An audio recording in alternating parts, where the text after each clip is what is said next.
राज्यामध्ये 26, 27 आणि 28 जानेवारीला काही भागात पाऊस येणार आहे, म्हणून हा अंदाज सर्व शेतकऱ्यांनी, महाराष्ट्रातल्या सर्व शेतकऱ्यांनी लक्षात द्यायचा। मग राज्यात पाऊस कुठं पडणार आहे?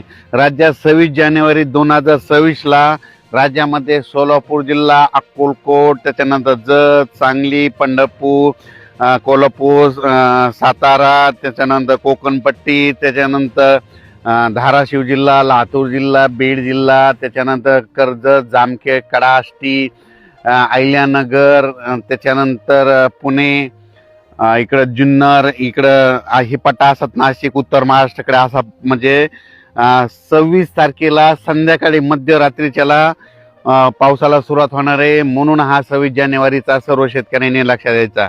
राज्यातल्या सर्व शेतकऱ्याला सांगू इच्छितो की तो पाऊस लगेच 27 तारखेला पुन्हा थोडा पुढे सरकेल, त्याच्यानंतर ते थोडा मराठवाड्याकडे येईल आणि इकडं खामगाव घाटाच्या खाली इकडं नंदुरबार, धुळे, जळगाव तिकडे जाईल, त्याच्यानंतर अकोल्याकडे जाईल, शेगावकडे जाईल, आणि तसा तो पाऊस इकडं पूर्व विदर्भाकडं 28 तारखेला जाईल। पण हे पाऊस सगळीकडे जास्त सर्व जोर नाही पडणार, फक्त काय होणार आहे, काही भागात पडणार आहे, पण पाऊस पडणार आहे। त्याच्यानंतर राज्यातल्या सर्व शेतकऱ्याला सांगू इच्छितो, जनता कांदा असं तुम्ही 26 जानेवारीच्या दुपारपर्यंत तुम्ही कांदा तुमचा झाकून ठेवा, कांदा, त्याच्यानंतर तंबाखू देखील तुम्ही झाकून ठेवायची, ज्यांचं मका काढली असेल तर त्यांनी मका देखील झाकून ठेवायची। तूर शेतकऱ्यांना सांगू इच्छितो की तुम्ही तुमचं आणखीन 2-3 दिवस तुम्हाला शिल्लक आहे, 26 जानेवारीच्या दुपारपर्यंत वेळ आहे, तुम्ही तुरीचं खळं करून घ्या, नसता झाकून ठेवा, म्हणून हा अंदाज लक्षात घ्या, नसता हार्वेस्टरनं काढून घ्या, म्हणून हा अंदाज कर्नाटकच्या शेतकऱ्यांनी, महाराष्ट्रातल्या शेतकऱ्यांनी हा अंदाज लक्षात घ्यायचा।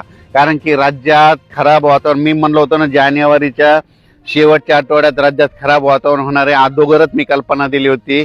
26, 27, 28 दरम्यान राज्यात पावसाचं वातावरण होईल असं सांगितलं होतं। मग राज्यात पुन्हा परत शेतकऱ्याचे फोन आले की राज्यामध्ये ह्या पावसामध्ये गारपीट होईल का? तर राज्यातल्या सर्व शेतकऱ्याला सांगू इच्छितो, ह्या 26, 27, 28च्या दरम्यान 27 तारखेला मात्र राज्यात तुरळक ठिकाणी, म्हणजे क्वचित, म्हणजे काही ठिकाणी थोडंफार गारपीट होण्याची शक्यता आहे।